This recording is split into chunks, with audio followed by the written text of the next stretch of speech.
آج کا ہمارا موضوع ہے احسان، الاحسان۔ میں عربی متن کے ساتھ اور قرآن اور احادیث کے تناظر کے اندر احسان کی ڈیفینیشن کروں گا۔ الاحسان هو فعل الخیرات علی اکمل وجہ لمرضات اللہ۔ احسان نیکی کا وہ عمل ہے جو کہ اللہ کی رضا کے لیے تکمیل پاتا ہے، یعنی اللہ کی رضا کی خاطر انسان نیکی کرتا ہے، اپنے ساتھ بھی نیکی کرتا ہے، دوسروں کے ساتھ بھی نیکی کرتا ہے، اپنی ذات کے لیے بھی نیکی کرتا ہے اور اپنے دوستوں کے لیے بھی نیکی کرتا ہے، حتیٰ کہ نباتات و جمادات کے لیے نیکی کرتا ہے، ان پر احسان کرتا ہے، جمادات پر بھی احسان کرتا ہے، حیوانات پر بھی احسان کرتا ہے۔ آگے چل کر ہم مزید دیکھتے ہیں کہ احسان مسلمان سے مطلوب ہے۔ اللہ چاہتے ہیں کہ مسلمان احسان کرنے والا ہو۔ الاحسان مطلوب من المسلم فی کل عمل۔ احسان مسلمان سے مطلوب ہے ہر عمل کے اندر۔ وفی ذالک قال رسول اللہ صلی اللہ علیہ وسلم، اور اس معاملے میں میرے اور آپ کے نبی امام الانبیاء محمد رسول اللہ صلی اللہ علیہ وسلم کا ارشاد گرامی ہے۔ آپ صلی اللہ علیہ وسلم نے ارشاد فرمایا، ان اللہ کتب الاحسان علی کل شیء۔ بے شک اللہ نے ہر چیز کے لیے احسان لکھ دیا، کتب لکھ دیا، یعنی اس کے ذمے فرض کر دیا ہے۔ دیکھیں نا قرآن کی ایک دوسری آیت میں جب روزوں کی فرضیت کے بارے میں آیت نازل ہوئی تو کیا ارشاد فرمایا، یا ایھا الذین آمنوا کتب علیکم الصیام، اے ایمان والو تم پر روزے لکھ دیے گئے۔ تو جب لکھنے کی بات آتی ہے تو یہ فرضیت کی بات آتی ہے، تو کیا فرمایا کہ اللہ نے احسان تم پر لکھ دیا۔ اور احسان کی مختلف قسمیں ہیں، اگر ہم ان کو غور سے دیکھیں تو پھر ہم سمجھ لیں گے۔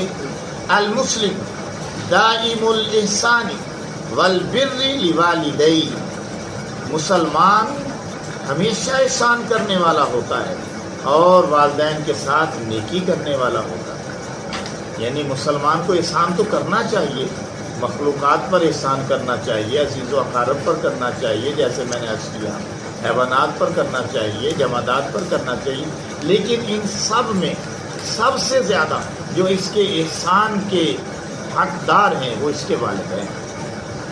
اس لیے اللہ نے قرآن میں ایک دوسرے مقام پہ یوں فرمایا، وَقَضَىٰ رَبُّكَ أَلَّا تَعْبُدُوا إِلَّا إِيَّاهُ وَبِالْوَالِدَيْنِ إِحْسَانًا، اور تیرے رب نے یہ فیصلہ کیا ہے کہ روئے زمین پر اس کے سوا عبادت کسی کی نہیں ہو سکتی، اور والدین کے ساتھ احسان ہوگا، والدین کے ساتھ اس نے سلوک ہوگا۔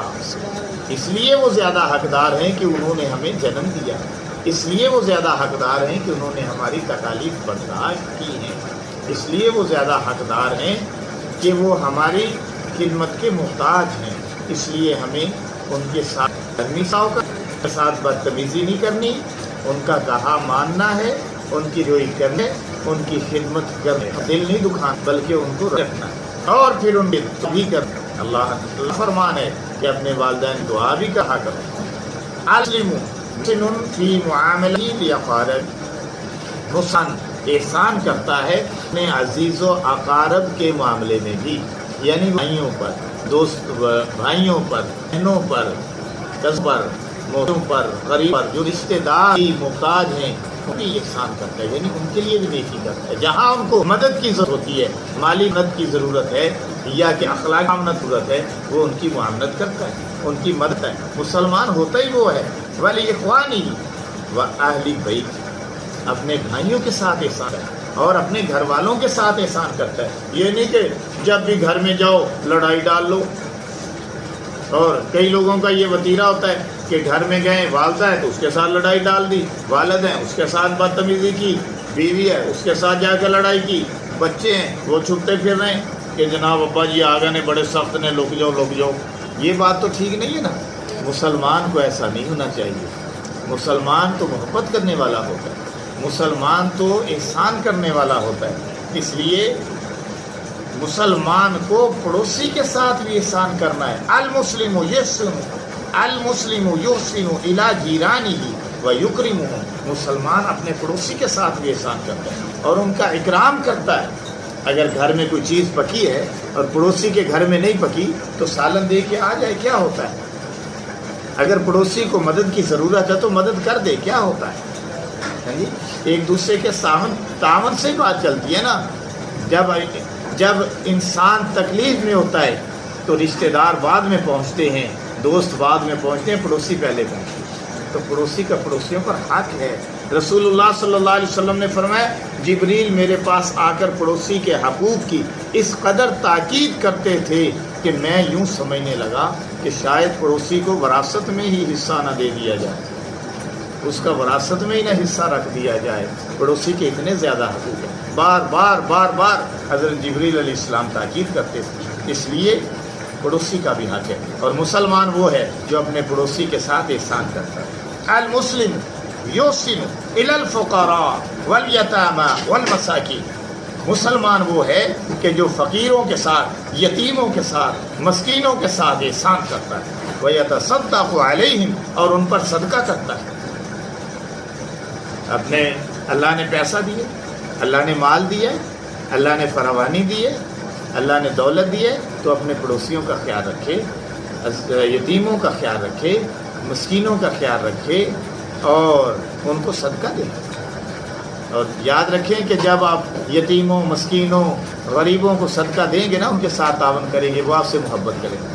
اگر آپ ان کے ساتھ تعاون نہیں کریں گے تو وہ آپ کو بد دعائیں بھی دیں گے، آپ کو اچھا بھی نہیں سمجھیں گے، اور کوشش کریں گے، جو ان میں کرپٹ لوگ ہوتے ہیں وہ کوشش کریں گے کہ کسی طریقے سے اس کا مال ہتھے چڑھ جائے، تو یہ بات ٹھیک نہیں ہے، معاشرے کے اندر نقصان ہے۔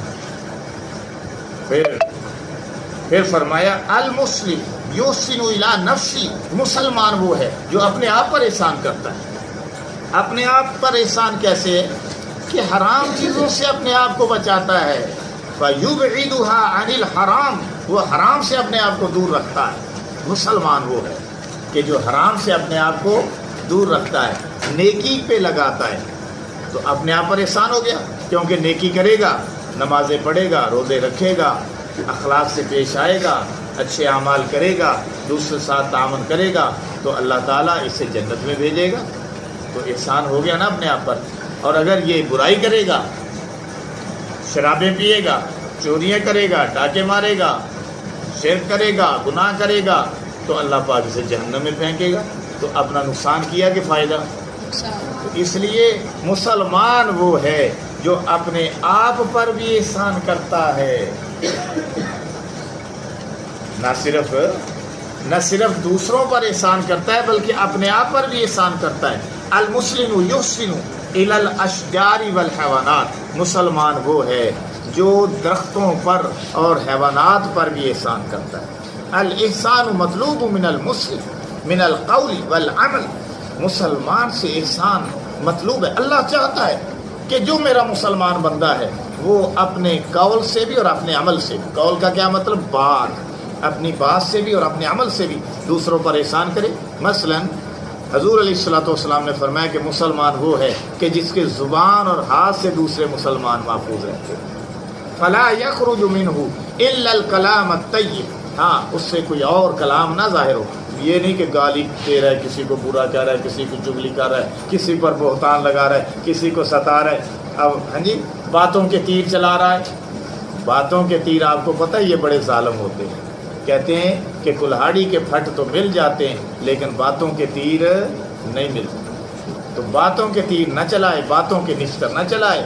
الا الکلام الطیب، اس سے اچھا کلام نکلنا چاہیے، اچھی بات نکلنی چاہیے، جب مسلمانوں کو ملے تو سلام کرے، اچھا کلام کرے، والعمل الصالح، اور اچھے عمل کرے، کیونکہ عمل سے زندگی بنتی ہے، جنت بھی جہنم بھی، یہ خاکی اپنی فطرت میں نوری ہے نہ ناری۔